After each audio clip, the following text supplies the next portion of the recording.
Hello friends, this is SP Singh and welcome to smarter everyday. Dear friends, आज हम इस class में बात करने वाले हैं बीएड सेकेंड ईयर का जो टॉपिक है पाठ्यक्रम। इसको हम डिटेल में जानेंगे, समझेंगे, पॉइंट टू पॉइंट बात करेंगे। पहले हम पाठ्यक्रम की अवधारणा पढ़ेंगे और उसके बाद हम पाठ्यक्रम का शाब्दिक अर्थ जानेंगे। फिर हम पाठ्यक्रम का संकुचित अर्थ जानेंगे, देखिए आपके सामने है, ठीक है। और उसके बाद फिर हम पाठ्यक्रम की परिभाषाएं जानेंगे, ठीक है। तो इस प्रकार से ये हैंड रिटन नोट्स मैं आपको प्रोवाइड करा रहा हूँ और इस प्रकार की लैंग्वेज आपको कहीं नहीं मिलेगी, क्योंकि जो बुक्स होती हैं उनमें कई बार सब डिटेल में दिया होता है और पॉइंट टू पॉइंट निकालना बहुत मुश्किल होता है। मैंने इसमें पॉइंट टू पॉइंट लिखा हुआ है ताकि आप एक बार पढ़ेंगे और दोबारा आपको शायद पाठ्यक्रम पढ़ने की जरूरत नहीं पड़ेगी, अगर आप एक बार ध्यान से अच्छे से इसको पढ़ लेते हैं तो। चलिए शुरू करते हैं। बीएड सेकेंड ईयर की आपकी 7 क्लासेस मैं आपको प्रोवाइड करा चुका हूँ, 7 क्लासेस कंप्लीट हो गई हैं। ये आज आपकी क्लास नंबर 8 है। अगर आपने वो 7 क्लासेस नहीं अभी तक अटेंड किए हैं या नए जुड़े हैं तो आप उन क्लासेस को अटेंड कर लीजिए, देख लीजिए उनको, तो आपको जो है बहुत बेनिफिट होगा, बहुत अच्छे से सब कुछ समझ में आएगा। चलिए शुरू करते हैं। देखिए, जानेंगे पाठ्यक्रम होता क्या है। पहले इसकी अवधारणा पढ़ेंगे, कॉन्सेप्ट जानेंगे इसका, क्योंकि अगर आप कोई जब आपका पेपर आएगा, लॉन्ग में जब आता है पेपर, आई मीन क्वेश्चन, तो वहाँ पे अवधारणा अगर हम डाल देते हैं फिर उसका अर्थ लिखते हैं तो बहुत उसका बेनिफिट मिलता है। तो एक लिखने का ये तरीका होता है कि अगर लॉन्ग में क्वेश्चन मिला है तो हम अवधारणा लिखें, उसका अर्थ लिखें, फिर उसका जो उन्होंने पूछा है वो लिखें। चलिए शुरू करते हैं आज की क्लास। देखिए, शिक्षा एक व्यापक एवं गतिशील प्रक्रिया है। आपने पढ़ा भी होगा बीएड फर्स्ट ईयर में, इस कानपुर यूनिवर्सिटी में तो बहुत डिटेल में दिया हुआ है। जो आपका पहला पेपर है दार्शनिक वाला, फिलॉसफी का, शिक्षा एक व्यापक और गतिशील प्रक्रिया है। गतिशील इसलिए है क्योंकि व्यक्ति निरंतर कुछ ना कुछ सीखता रहता है, जो जो आगे बढ़ता है वह सीखता जाता है, हर पल वो सीखता है। यह मानव विकास की आधारशिला है। मानव का विकास इसी पर डिपेंड है। मानव का बेस शिक्षा है, शिक्षा के बेस पे ही उसका विकास डिपेंड करता है। यह एक जीवन पर्यंत चलने वाली प्रक्रिया है, यानी कि जैसे ही न्यूबॉर्न बेबी होता है, छोटा बच्चा जन्म लेता है, उसके बाद पूरे जीवन चलने के बाद लास्ट में जब तक वो उसका लास्ट टाइम नहीं आ जाता, जब तक उसकी मृत्यु नहीं हो जाती है, तब तक वो सीखता रहता है। व्यक्ति मरने से पहले भी 5 मिनट 10 मिनट पहले सीखता ही रहता है, जीवन पर्यंत सीखता है वो, जिसके द्वारा व्यक्ति के व्यवहार में लगातार परिवर्तन होता रहता है। आज हमें कोई चीज़ नहीं पता है तो हम उस प्रकार से लोगों से बिहेव करते हैं। जब हम उस चीज़ को जान लेंगे, समझ लेंगे, फिर हमारे व्यवहार में परिवर्तन हो जाएगा, हम और तरीके से बात करेंगे। तो क्या है, मतलब शिक्षा के आधार पर ही हमारा व्यवहार भी डिपेंड करता है। जिस प्रकार का नॉलेज होगा हम उसी प्रकार से बात करेंगे, जिसके द्वारा व्यक्ति के व्यवहार में लगातार परिवर्तन होता रहता है। शिक्षा के माध्यम से हमारे व्यवहार में भी परिवर्तन आ जाता है। चलिए और जानेंगे इसको। देखिए, फिर लिखा है, शिक्षा प्रकाश का वह स्रोत है जिससे जीवन के विभिन्न क्षेत्रों में हमारा सच्चा पथ प्रदर्शन होता रहता है। शिक्षा ज्ञान का वह प्रकाश है, वह स्रोत है जिसके माध्यम से हमारे जीवन के विभिन्न क्षेत्रों में हमारा जो सही मार्ग है, सही पथ प्रदर्शन है, वो हमको मिलता रहता है शिक्षा के माध्यम से। अगर हमको नॉलेज नहीं होगा हम गलत रास्तों पे चलने लगते हैं, गलत मंजिल की तरफ चले जाते हैं। और जब हमें सही ज्ञान है तो हम अपने निर्धारित लक्ष्य को भी पाने में बहुत आसानी रहेगी और उसको हम जल्दी ही गेन कर सकते हैं, पा सकते हैं। लेकिन अगर शिक्षा की कमी है तो हम अपने लक्ष्य को पाने में भी असफल रह जाते हैं। शिक्षा को मनुष्य का तीसरा नेत्र भी कहा गया है। हमारे दो नेत्र हैं जिनसे हम सामने देख पाते हैं, लेकिन तीसरा नेत्र हमारा शिक्षा है, जिस चीज को हम ना देखते हुए भी देख लेते हैं, जो मनुष्य को समस्त तत्वों के मूल को समझने की क्षमता प्रदान करता है।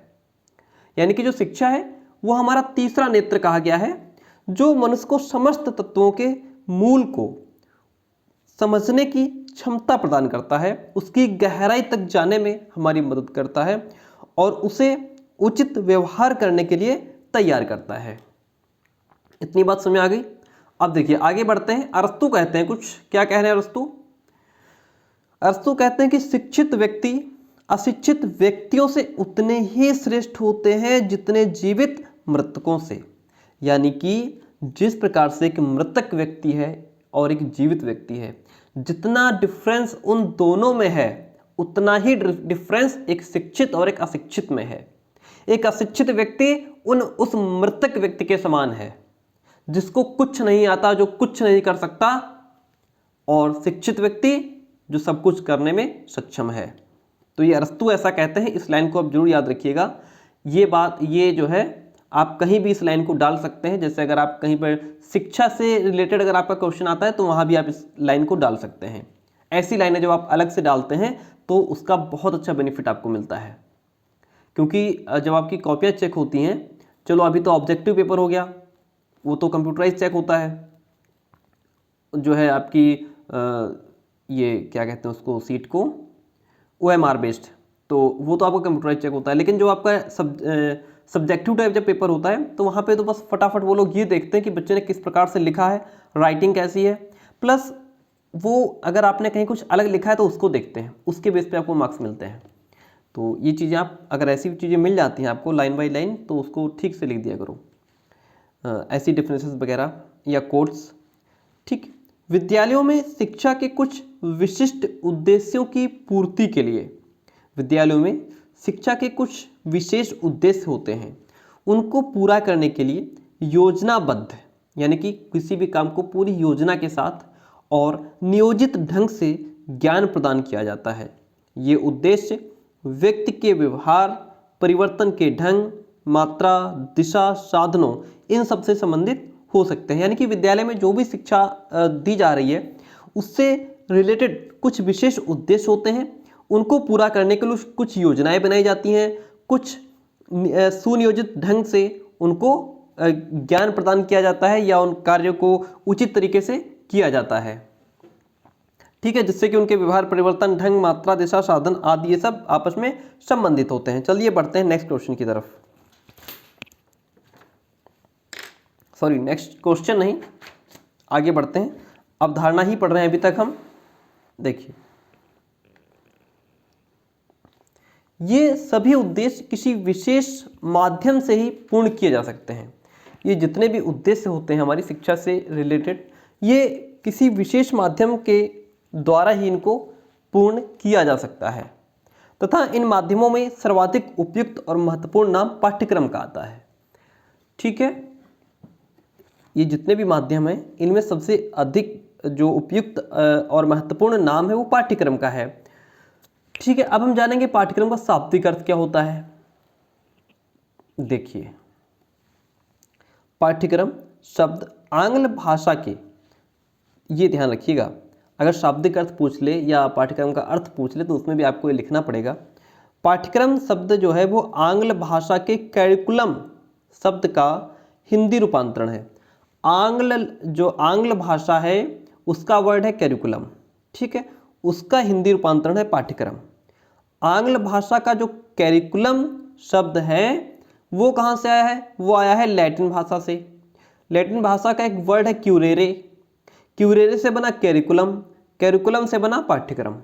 ठीक है, और ये जो क्यूरेरे है, क्यूरेरे का अर्थ क्या होता है? क्यूरेरे का अर्थ होता है दौड़ का मैदान।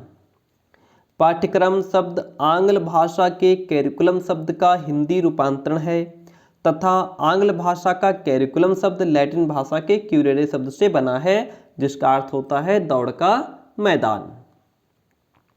शाब्दिक अर्थ में बात करें तो शाब्दिक अर्थ में कहेंगे कि पाठ्यक्रम एक मार्ग है जिस पर चलकर बालक अपने शिक्षा प्राप्ति के लक्ष्य को पूर्ण करते हैं। अगर पाठ्यक्रम को शाब्दिक अर्थ में दो लाइन में कहें तो ये यूं कहेंगे, पाठ्यक्रम एक मार्ग है जिस पर चलकर बालक अपने शिक्षा प्राप्ति के लक्ष्य को पूर्ण करते हैं। ठीक है, मैंने देखिए अलग अलग लिखा है ताकि आपको लर्न करने में कोई दिक्कत ना हो, आप आसानी से इसको लर्न कर सकें। अगर दूसरे शब्दों में बात करें पाठ्यक्रम के अर्थ की, तो यूं कहेंगे कि शिक्षा एक दौड़ है जो पाठ्यक्रम के मार्ग पर दौड़ी जाती है। शिक्षा क्या है? एक दौड़ है, एक रेस है जो पाठ्यक्रम के मार्ग पर दौड़ी जाती है और इसके द्वारा बच्चे का सर्वांगीण यानी कि हर तरीके से विकास करने का लक्ष्य प्राप्त किया जाता है। अन्य शब्दों में कहें तो कहेंगे पाठ्यक्रम एक ऐसा दौड़ का मैदान है अथवा ऐसा एक साधन है जिसके द्वारा शिक्षा व जीवन के लक्ष्यों की प्राप्ति होती है। ठीक है, इसकी पीडीएफ आपको टेलीग्राम चैनल पर मिल जाएगी। अगर आपने अभी तक ज्वाइन नहीं किया है तो ज्वाइन कर लीजिए, लिंक डिस्क्रिप्शन में दिया हुआ है। ठीक है, तो इस प्रकार से हमने शिक्षा का शाब्दिक अर्थ पढ़ लिया। अब हम जानेंगे शिक्षा का संकुचित अर्थ पढ़ेंगे। देखिए हमारे सामने शिक्षा का संकुचित अर्थ दिया हुआ है, पाठ्यक्रम का संकुचित अर्थ दिया हुआ है। देखिए किसी भी कंफ्यूजन के लिए या कोई पॉइंट आपका रह जाता हो तो आप कमेंट बॉक्स में छोड़ सकते हैं। पाठ्यक्रम के संकुचित अर्थों में अगर बात करें तो शिक्षा जो है, शिक्षा से तात्पर्य उस ज्ञान से है। ये मैंने इससे पहले एक वीडियो दिया था शिक्षा का अर्थ, उसमें डीपली मैंने समझाया हुआ है। ठीक है, बीएड फर्स्ट ईयर के लिए है वो, आप देख सकते हैं। उस ज्ञान से है जो बालक स्कूल, कॉलेज या विश्वविद्यालय से प्राप्त करे। अगर शिक्षा की बात करें, शिक्षा के संकुचित अर्थ की बात करें पाठ्यक्रम से रिलेटेड, तो यह वह शिक्षा होती है जो एक निश्चित समय, निश्चित स्थान, निश्चित अवधि में दी जाती है। यानी कि इसका सब कुछ फिक्स होता है, जैसे समय निश्चित होता है, स्थान निश्चित होता है, समय सीमा इसकी निश्चित होती है। स्कूल कॉलेज की जो शिक्षा है वो सीधा सा उदाहरण है संकुचित शिक्षा का। विश्वविद्यालय से प्राप्त करें या शिक्षा का आदान प्रदान चार दीवारी के अंदर रहकर किया जाए। चार दीवारी मतलब विद्यालय के अंदर, ऐसी शिक्षा जिसका आदान प्रदान चार दीवारी के अंदर रहकर के किया जाए। शिक्षा एक निश्चित विधि द्वारा दी जाए, इसकी एक निश्चित कालावधि और समय सीमा है। जो भी पाठ्यक्रम का संकुचित अर्थ की अगर बात करें तो इसमें जो शिक्षा का तात्पर्य है वह है कि जो शिक्षा हमें एक निश्चित समय, निश्चित स्थान पर हमें प्राप्त होती है वह हमारी संकुचित शिक्षा में आ जाती है। जिस प्रकार संकुचित अर्थों में शिक्षा छात्र को पुस्तकीय ज्ञान को प्राप्त करने के लिए प्रेरित करती है। अगर पूछे कि संकुचित अर्थों में शिक्षा किसके लिए प्रेरित करती है, तो संकुचित अर्थ में शिक्षा जो है वो पुस्तकीय ज्ञान को प्राप्त करने के लिए प्रेरित करती है। उसी प्रकार संकुचित पाठ्यक्रम में बालकों से केवल अपनी विषय वस्तु समझने और रटने की आशा की जाती है। अगर संकुचित पाठ्यक्रम है तो उसमें जो कुछ कॉपी किताबें आपके पास हैं आप सिर्फ उन्हीं को पढ़ेंगे, उन्हीं को रटेंगे। इन दोनों के ही माध्यम से बालक वास्तविक जीवन की कठिनाइयों और सच्चाइयों को नहीं समझ पाता, क्योंकि वो संकुचित होकर के रह जाता है। उसको संकुचित एक नपा तुला ज्ञान प्राप्त होता है जिससे बालक जो है वो संकीर्ण हो जाता है। ठीक है, इसके बाद हम जानेंगे शिक्षा का संकुचित अर्थ हो गया। शिक्षा का व्यापक अर्थ जो कि यहाँ किताब में ठीक ठाक दिया है तो मैंने सोचा इसी से आपको बता देता हूँ। फिर हम जानेंगे पाठ्यक्रम की परिभाषाएं। देखिए इसके बाद दी हुई हैं तो ये परिभाषाएं हम अभी बाद में पढ़ेंगे। पहले हम शिक्षा का व्यापक अर्थ पढ़ लेते हैं, पाठ्यक्रम का व्यापक अर्थ। ये देखिए यहाँ पे दिया हुआ है पाठ्यक्रम का व्यापक अर्थ, इस पे एक नज़र डालते हैं। शिक्षा के व्यापक अर्थ के अनुसार यह समस्त संसार शिक्षा का क्षेत्र है और प्रत्येक व्यक्ति, बालक, युवा, वृद्ध, स्त्री, पुरुष सभी शिक्षार्थी हैं। समस्त संसार शिक्षा क्षेत्र है और यहाँ पर रहने वाले व्यक्ति, बालक, युवा, वृद्ध, स्त्री, पुरुष कोई भी हो सभी शिक्षार्थी हैं, सभी सीखते हैं। वे सब जीवन पर्यंत कुछ न कुछ सीखते ही रहते हैं। अतः व्यक्ति का सारा जीवन ही उसका शिक्षा काल है। बहुत अच्छी लाइन है, आप इसको जो है अपने नोट कर लें, लिख लें। व्यक्ति का सारा जीवन ही उसका शिक्षा काल कहा गया है। जिस प्रकार से अभी हम लोग पीछे पढ़ रहे थे, तो शिक्षा प्राप्त करने और प्रदान करने का कोई निश्चित स्थान नहीं होता है। पाठ्यक्रम के अगर हम व्यापक अर्थ की बात करें तो व्यापक अर्थ में जो है वो शिक्षा प्राप्त करने का, प्रदान करने का कोई निश्चित स्थान नहीं होता है। यह सर्वत्र ही हमें किसी न किसी रूप में प्राप्त होती है। इसके अंतर्गत सिखाने वाला व्यक्ति भी सीखने वाले व्यक्ति से कुछ ना कुछ सीखता ही रहता है। हम लोग टीचिंग करते हैं, पढ़ाते हैं, हम बच्चों से भी कुछ ना कुछ सीखते हैं। आप नए नए जब पढ़ाने जाएंगे तो आपका जो है व्यवहार और होगा, फिर आप जब धीरे धीरे पुराने हो जाएंगे तो फिर एक्सपीरियंस हो जाएगा आपको, आप बच्चों से भी कुछ चीज़ें सीखेंगे तो आपके व्यवहार में ऑटोमेटिक परिवर्तन होता रहेगा। जीवन की छोटी छोटी घटनाएं भी हमें शिक्षा देती रहती हैं, हम लोग पल पल सीखते रहते हैं। ठीक इसी प्रकार व्यापक अर्थों में पाठ्यक्रम भी विभिन्न विषयों के पुस्तकीय ज्ञान तक सीमित न होकर अपने अंदर उन समस्त अनुभवों को समेटे रहता है जिसे पुरानी पीढ़ी आने वाली पीढ़ी को हस्तांतरित करती है। जिस प्रकार से अभी ऊपर शिक्षा के व्यापक अर्थ की बात हो रही थी, वही कहता है कि अगर पाठ्यक्रम के व्यापक अर्थ की बात करें तो इसमें भी पुस्तकीय ज्ञान तक सीमित नहीं है। ज्ञान हमारा वह अपने अंदर उन समस्त अनुभवों को समेटे रहता है जिसे पुरानी पीढ़ी आने वाली पीढ़ी को हस्तांतरित करती है। विषयों के लिखित और पुस्तकीय ज्ञान के साथ ही व्यापक पाठ्यक्रम में विभिन्न पाठ्यक्रम सहगामी गतिविधियां भी समाहित होती हैं। संक्षेप में हम कह सकते हैं कि संकुचित अर्थों में पाठ्यक्रम को कुछ विषयों की सूची माना जाता है जिन्हें बालक को विद्यालय में पढ़ना होता है। लेकिन अगर व्यापक अर्थ की बात करें तो व्यापक और विस्तृत दृष्टिकोण से पाठ्यक्रम के अंतर्गत वे सभी क्रियाएं आ जाती हैं जिन्हें बालक विद्यालय में रहते हुए शिक्षक के संरक्षण में संपन्न करता है, फिर चाहे वे लिखित हो या क्रियात्मक हो। ये था हमारा पाठ्यक्रम का व्यापक अर्थ। ठीक है, ये तो इतना इजी लैंग्वेज में सब लिखा हुआ है, मैंने अपने तरीके से भी लिखा है और यहाँ पे ये पॉइंट मुझे ठीक लगा तो मैंने कहा चलो यहाँ से पढ़ा देते हैं। बहुत इजी लैंग्वेज में है, इसकी मैं टोटल PDF आपको दे दूंगा टेलीग्राम चैनल पे। अब हम जानेंगे पाठ्यक्रम की परिभाषाएं। देखिए, मैं नोट्स से वो प्रोवाइड कराता हूँ जो किताबों में बहुत कम लिखा है और बहुत ज़्यादा लिखा है, मैं उसको इजी लैंग्वेज में आप तक प्रोवाइड कराता हूँ। पाठ्यक्रम की परिभाषाएं देखिए। फ्रॉबेल कहते हैं कि पाठ्यक्रम को मानव जाति के संपूर्ण ज्ञान तथा अनुभव का सार समझना चाहिए। फ्रॉबेल कहते हैं कि पाठ्यक्रम को मानव जाति के संपूर्ण ज्ञान और अनुभव का सार समझना चाहिए।